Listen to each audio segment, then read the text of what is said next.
Hi friends, எல்லாருக்கும் வணக்கம். எல்லாரும் எப்படி இருக்கீங்க? நல்லா இருக்கீங்களா? நாங்களும் நல்லா இருக்கோம்.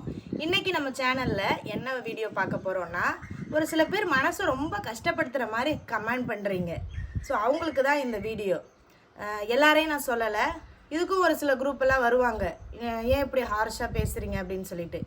யூடியூப் அப்படின்றதுல இருக்கிறதுனால மட்டும் அவங்கள என்ன வேணாலும் கொஸ்டின் கேட்கலாம், அவங்கள என்ன வேணாலும் பேசலாம் அப்படின்னு நினைக்கிற ஒரு சில பேருக்கு இந்த வீடியோ.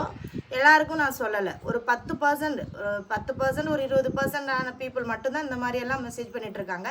ஒரு 80% மக்கள் வந்து எனக்கு நல்ல பாசிட்டிவாகவே கமெண்ட்ஸ் பண்ணிகிட்ருக்காங்க. ஸோ நானும் விட்டுட்டேன் அவங்க பேட் கமெண்ட்ஸ்லாம் பண்ணும்போது. இதுக்கெல்லாம் நம்ம ரிப்ளை பண்ணிகிட்டு இருக்க முடியாதுன்னு சில கமெண்ட்ஸில் டெலீட் பண்ணிடுவேன், இல்லைனா ஹைட் பண்ணிடுவேன். ஆனால் ரொம்ப வந்து மோசமாக ஒரு சில பேர் கமெண்ட்ஸ் பண்ணுறாங்க. ஸோ அவங்களுக்காக இந்த வீடியோ. என்னென்னா, நான் ப்ரூனேலேருந்து வந்த உடனே நான் எங்கள் அம்மா வீட்டுக்கு வந்தேன். வந்த உடனே அதுக்கு ஒரு சில பேர், ஏன் உங்கள் அம்மா வீட்டுக்கு வந்தீங்க, ஏன் மாமியார் வீட்டுக்கு போகலை அப்படின்னு சொல்லிட்டு. நான் ஒரு சின்ன ஒரு மெடிக்கல் செக்கப்புக்காக தான் வந்தேன். ஸோ எங்கள் அம்மா தான் வந்து என்னை பார்க்குறாங்க. எனக்கு வந்து மாமியார் கிடையாது, நம்ம அம்மா மாதிரி வேறு யாரையும் நம்ம கூட்டிகிட்டு போக முடியாது எங்கேயுமே, ஓகேங்களா? அப்போ நான் வந்த உடனே 2 நாள்லேயே கேரளாவுக்கு கிளம்பிட்டேன். அதனால் நான் எங்கள் அம்மாவை கூட்டிகிட்டு போயிட்டேன், ஓகேங்களா? ஸோ அது கூட நான் வந்து டீட்டெயிலாக எதுவும் சொல்லலை, அதை கூட நான் விட்டுட்டேன், என்ன வேணாலும் கேட்டு போகிறாங்கன்னு. அதோட நீங்கள் மாமியார் வீட்டுக்கு போங்க, மாமியார் வீட்டுக்கு போங்க, மாமியாரை காமிங்க, மாமனாரை காமிங்க அப்படி இப்படின்னு சொன்னீங்க. சரின்ட்டு நான் போயிட்டு எங்கள் மாமனாரை பார்த்துட்டு ஒரு வீடியோ போட்டேன். அதுக்கு என்னென்ன கமெண்ட்ஸுன்றீங்க? நான் பாதி கமெண்ட்டை டெலீட் பண்ணிட்டேன். அதெல்லாம் வச்சுருந்து உங்கள்கிட்ட நான் வந்து இந்த மாதிரி விளக்கம் கொடுக்கணும், பேசணும் அப்படின்லாம் எனக்கு தோணலை. ஆனால் இன்னைக்கு காலையில் பார்த்தோன்னே ஒரு கமெண்ட் பார்த்தோன்னே எனக்கு ரொம்ப உண்மையாகவே மனசு ரொம்ப கஷ்டமாயிடுச்சு. இது கண்டிப்பாக ஒரு தெளிவுபடுத்தணும் அப்படின்ட்டு தான் நான் இப்போ கமெண்ட்ஸை படிக்கிறேன் பாருங்கள்.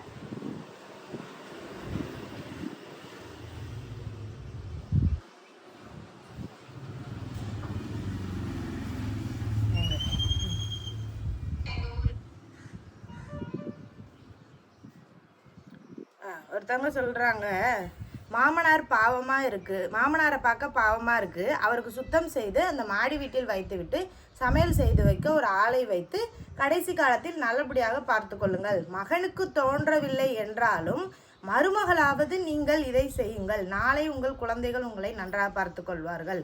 ஓகே, இவங்க நல்ல விதமாக தான் சொல்லியிருக்காங்க. ஆனால் என்ன சொல்லியிருக்காங்க? மகனுக்கு தோன்றவில்லைன்னு இருக்காங்க. ஏன் வீட்டுக்காரரு அவங்களெல்லாம் பார்க்கலைன்னு உங்களுக்கு தெரியுமாங்க? வீடியோவை ஃபுல்லாக பார்க்கணும், இல்லைனா வந்து பேசாமல் இருக்கணும், ஓகேங்களா? மகனுக்கு தோன்றவில்லை என்றால்னா ஏன் வீட்டுக்காரர் என்னென்ன பண்ணிக்கிட்டு இருக்காரு, அவங்களெல்லாம் எப்படி பார்த்தாரு? அவங்க அம்மா இறந்து போயிட்டாங்க, அவங்கள பூரா அவங்களுக்கு உடம்பு சரியில்லாமல் எவ்வளோ லட்சக்கணக்கில் செலவு பண்ணாங்க, அவங்கள பூரா மதுரை மீனாட்சி மிஷனில் வச்சு எப்படி பார்த்தாருன்றது எங்களுக்கு தான் தெரியும், புரியுதுங்களா? இப்போ என் மாமனாரை பார்க்கலைன்னு உங்களுக்குலாம் தெரியுமா? பார்க்க பாவமாக இருக்குன்னு சொல்லி வயசானால் எல்லாரும் அப்படி தாங்க இருப்பாங்க. 70-80 வயசுக்கு மேலே ஆயிடுச்சுன்னா நானாக இருந்தாலும் அப்படி தான் இருப்பேன். அதுக்காண்டி நான் பார்க்கலைன்னு அர்த்தமா? வீடியோவை முதல்ல நீங்கள் ஃபுல்லாக பார்த்தீங்களா? வீடியோலேயே நான் சொல்லியிருக்கேன், என் மாமனார் வந்து இப்போ வந்து என் ஹஸ்பண்டோட கூட பிறந்தவங்க 5 பேர் அவங்க வீட்டில் வந்து இப்போ வந்து இருக்காங்க. நாங்கள் வந்து இப்போ நாங்கள் இங்கே இல்லாதனால எங்கள் கூட வந்து இல்லை அவர். நாங்கள் கொரோனா டைம்லலாம் பார்த்திங்கன்னா எங்கள் ஊரில் தான் இருந்தோம். அப்போல்லாம் அவரை நாங்கள் தான் பார்த்துக்கிட்டோம், நல்லா சாப்பாடு கொடுத்து எங்கள் கூட தான் இருந்தார், புரியுதுங்களா? பார்த்துட்டு நாங்கள் இப்போ வந்து நாங்கள் வெளியில் வந்துட்டோம். இப்போ நாங்கள் என்ன பண்ண முடியும்? ஃபைனான்ஷியலாக தான் நாங்கள் ஹெல்ப் பண்ண முடியும், கூட இல்லாதனால. மற்ற அவங்க அண்ணாலாம் இருக்காங்கல்ல, அவங்க வீட்டில் தான் இருக்காரு, அவங்க வீட்டில் இருக்காங்க, அவங்க தான் சாப்பாடு எல்லாமே கொடுக்குறாங்க. இப்போ நாங்கள் கூட இல்லாதனால எங்களால் பணம் மட்டும்தான் கொடுக்க முடியும், அதை நாங்கள் கொடுத்து உதவி பண்ணிட்டு தான் இருக்கோம். பழைய வீட்டில் அந்த வீட்டில் நான் சொல்லிட்ட வீடியோவில், இந்த வீட்டில் அவர் இல்லை, இவர் இங்கே வந்து ஆடு வளர்க்குறாங்க, அதை பார்த்துட்டு திரும்ப வந்து அங்கே போயிடுவார், அவங்க அண்ணன் வீட்டுக்கு போயிடுவார் அப்படின்னு தான் வந்து நான் சொல்லியிருக்கேன். வீடியோவை கூட ஒழுங்காக பார்க்காம என்னை கஷ்டப்படுத்தணும், இவங்களை கஷ்டப்படுத்துகிற மாதிரி பேசணும் அப்படின்றதுக்காக வந்து கமெண்ட் பண்ணியிருக்கீங்க. இன்னும் சொல்கிறேன், அதான் ஐடி பேர் கூட இல்லை, இவங்களாம் ஃபேக் ஐடியிலேருந்து கமெண்ட் பண்ணுறாங்க. இன்னொருத்தவங்க வந்து, குடியிருந்த வீடு தான் கோயில், முதலில் உங்கள் பழைய வீட்டை சுத்தம் செய்து மாமிக்கு சூடம் போட்டு கும்பிட்டு போமா அப்படின்னு. ஏன் மாமியாரை நாங்கள் கும்பிடலைன்னு யாருங்க உங்களுக்கு தெரியுமா? இன்னி வரைக்கும் நாங்கள் எங்கே போனாலும் என் வீட்டுக்காரரு இது வரைக்கும் பார்த்தீங்கன்னா 15-16 நாடு கிட்ட போயிருக்காருங்க. அவர் என்ன போகும்போதெல்லாம் என் மாமியாரோட ஃபோட்டோ தான் அவர் சூட்கேஸ்லேயே இருக்குமே. எங்கே போனாலும் கும்பிட்டுட்டு தான் போவார் அவர். ஒரு கான்ஃபரன்ஸ் போனாலும் சரி, ஒரு நாட்டுக்கு போனாலும் சரி, ஒரு வேலை கிடச்சா அந்த வேலைக்கு போனாலும் சரி, இன்னி வரைக்கும் அவர் கையில் ஒரு ஃபோட்டோ இருக்குது. எல்லார்ட்டையுமே ஒரு ஃபோட்டோ இருக்குது அவங்க பிள்ளைங்கள்ட்ட. உங்களுக்கு எப்படி உங்கள் அம்மா மேலே பாசம் இருக்குமோ அது மாதிரி அவங்களுக்கு இருக்குது, புரியுதுங்களா? அந்த பழைய வீட்டில் யாருமே இல்லை, எல்லாருமே தனித்தனியாக வீடு கட்டிட்டு போயிட்டாங்க. ஸோ அந்த வீட்டில் யாருமே இல்லாதனால அது பழசாக இருக்குது. திரும்ப போய் நாங்கள் போய் சுத்தம் பண்ணாலுமே அது பழசாக தான் ஆகும். எலி அணில் அப்படி இப்படின்னு ஆயிடுச்சு. அந்த வீட்டில் ஒரு ஃபோட்டோ இருக்குது, அவ்வளோதான், புரியுதுங்களா? அந்த வீட்டை சுத்தம் பண்ணாலும் அங்கே யாரும் இருக்க மாட்டாங்க, அதனால தான் அது அப்படி இருக்குது. சும்மா அந்த ஆடு அடைக்க அந்த மாதிரி தான் பார்த்துக்கிட்டு இருக்காங்க. ஓகேங்களா? அதை புரிஞ்சுக்கிறேன். எங்க இன்னொருத்தவங்க சரி விடுமா,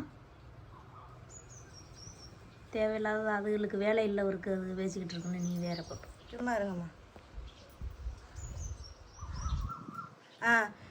மாமனாருக்கு தனியாக ஒரு ரூமு கட்டி கொடுத்து அந்த வீட்டில் ஒரு ஆள் வச்சு பார்த்துட்டு போங்க, வீட்டுக்கு வேலைக்கு ஆள் வைங்க. பார்க்கும்போது ரொம்ப கஷ்டமா.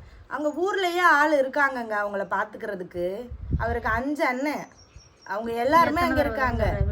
அவங்க எல்லாருமே நல்லா தான் பார்த்துக்கிறாங்க, சாப்பாடுலாம் கொடுத்து. அவர் விருப்பம் எங்கே வேணாலும் போய் சாப்பிட்லாம், அவர் நல்லா தான் இருக்கார்.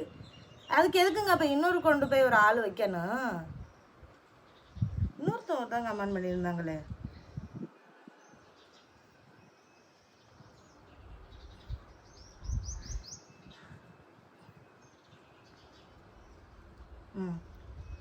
பார்க்க பாவமாக இருக்குது. ஒன்று நீங்கள் கூட்டிகிட்டு போங்க, இல்லைன்னா அவங்கள பார்த்துக்கிற ஆள் வச்சுட்டு போங்க.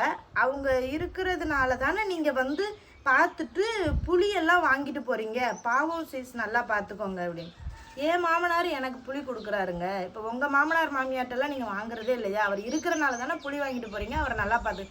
நாங்கள் நல்லா பார்க்கலன்னு உங்களுக்கு எப்படிங்க தெரியும்? யார் இது? மதி சல்மாவா? இவங்கெல்லாம் எங்களை பேட் கமெண்ட் பண்ணுறதுக்காகவே கமெண்ட் பண்ணுறது. உங்களை கஷ்டப்படுத்தணும், ஏதாவது சொல்லி காயப்படுத்தணும் அப்படின்றதுக்காக. வீடியோவை ஃபுல்லாக பாருங்கள் முதல்ல. அதிலே நான் சொல்லியிருக்கேன், என் மாமனார் இங்கே இல்லை, பகலில் வந்து இருந்துட்டு ஊருக்குள்ளே போயிடுவாங்க. சும்மா அவருக்கு பொழுது போகணும்ல, வயசான காலத்தில் ஒரே வீட்டில் 4 சேர்த்து பார்த்துட்டு உட்காந்துட்டு இருக்க முடியுமா? அவர் இப்படி பழைய வீட்டுக்கு வந்துட்டு அவர் வாழ்ந்த இடங்கள சும்மா பார்த்துட்டு போவார். சாப்பாடெல்லாம் பார்த்தீங்கன்னா எல்லாருமே கொடுக்கத்தான் செய்வாங்க. அவரால் தான் சாப்பிட முடியாது, வயசான காலத்தில் 2 வேளை தான் சாப்பிடுவார், காலையில நைட்டு மட்டும் தான். மதியம் கொடுத்தாலும் வந்து சாப்பிட மாட்டார். நான் கூட நீ போயிருந்தபோது அவருக்கு பழங்கள் காசு முதற்கொண்டு எல்லாம் கொடுத்துட்டு தான் வந்தேன். அதெல்லாம் நான் வீடியோ எடுக்க எனக்கு விருப்பம் இல்லை, அதெல்லாம் நான் வீடியோ எடுக்கலை. எல்லாத்தையும் எதுக்கு வீடியோ எடுத்துருவேன்? மாமனாரை காமிக்கணுன்றதுக்காக தான் காமிச்சேன். சும்மா நம்ம காசை கொடுக்குறத வீடியோ எடுக்கணும், பழத்தை கொடுக்குறத வீடியோ எடுக்கணும். எனக்கு தெரியும் என் மாமனாருக்கு என்னென்ன பண்ணணுன்றது. ஸோ பேட் கமெண்ட்ஸ் பண்ணினவங்களுக்காக மட்டும்தான் நான் பேசுகிறேன். ஸோ எல்லோரும் வந்து இப்படி பண்ணாதையே, இப்படி பேசாதையே, யூடியூப்ல இருந்தால் இப்படி தான் கேட்பாங்க அப்படின்லாம் வராதிங்க. ஏன்னா எங்களுக்கும் மனசு இருக்குது, எங்களுக்கும் மனசு கஷ்டப்படும் நீங்களாம் அப்படி கேட்கல. நாங்கள் பார்க்காம இருந்து எங்களை இப்படி சொல்லிட்டா கூட மனசாரிடும். அது என் வீட்டுக்கார சொன்னதாங்க தாங்க முடியல. அவருக்கு தான் தோணலை, நீங்களாவது பண்ணிட்டு போங்க. இது என்ன பேச்சு தெரியுமா அவங்களுக்கு? நீங்கள் வந்து பார்த்தீங்களா? எங்கள் குடும்பத்தில் வந்து பார்த்தீங்களா பார்க்காம இருக்கோம் வைக்காம இருக்கோன்னு? நாளைக்கு என் மாமனார் வருவார், அவரை உட்கார வச்சு நான் பேச சொல்கிறேன். குடும்பத்தில் என்ன இருக்கு நம்ம மேலோட்டமாக தான் காமிக்க முடியும். குடும்பத்தில் எல்லாத்துக்கும் என்னென்ன பண்ணுறோம், ஏது பண்ணுறோம் அப்படின்னு எல்லாமே நம்ம காமிக்க முடியும். ஏங்க இப்படி பண்ணுறீங்க? புரிஞ்சுக்கோங்க, அடுத்தவங்களுக்கும் மனசு இருக்குது அப்படின்றத. ரொம்ப எனக்கு ஒரே தலைவலி 2 நாளாக இதே நினச்சி மாமனை காமிக்கலன்றா, மாமனாரை காமிக்கலன்றீங்க, பார்க்கலன்றீங்க. பிரியாணி உங்க அம்மாவுக்கு செஞ்சு கொடுக்குறா, முதல்ல போய் உங்க மாமனாருக்கு செஞ்சு கொடுன்றீங்க. நான் ஏன் இங்க இருக்கேன்னா, என்னோட ஹஸ்பண்டோட ஊர் வந்து தூரம், கொஞ்சம் கிராமத்துக்குள்ள இருக்கு. என் வீட்டுக்காரரோட நான் வந்திருந்தேன்னா அங்க போயிருப்பேன். ஓகேங்களா? அந்த தூசியில போய் அப்ப சுத்தம் பண்ணிட்டு போலான்னு தான் இருந்தேன். இங்கே வந்து எங்கள் அம்மா வீட்டில் பக்கம் டவுனு. நான் வந்து ரிட்டர்ன் போகிறதுக்கு ப்ரூனை கொண்டு போகிறதுக்கு கொஞ்சம் பொருட்கள்லாம் வாங்க வேண்டியது இருக்குது. நான் இங்கே ஈஸியாக வாங்கிட்டு போயிடுவேன். அங்கே வந்து நான் பஸ்ஸு பிடிச்சி வரணும். இதெல்லாம் நான் எப்படி உங்களுக்கு தெளிவுபடுத்துறேன்னு தெரியல, ஏன்னா கொஞ்சம் ஹெல்த் ப்ராப்ளமும் இருக்குது. ஸோ அந்த மாதிரிலாம் இருக்குது. ஸோ எனக்கு எங்கே கம்ஃபர்டபுளாக என் மாமனாரே இங்கே வர வேண்டாம், நீங்கள் தூசியாக இருக்குது, பிள்ளைய வச்சுட்டு ஒத்தையில் இருக்க முடியாது, நீ அங்கே தானே இருந்தார் அவரே. இதெல்லாம் உங்களுக்கு எப்படிங்க நான் தெளிவுபடுத்த முடியும்? சும்மா வாய்க்கு வந்தபடி பேசுகிறீங்க, கொஞ்சமாவது புரிஞ்சுக்கங்க.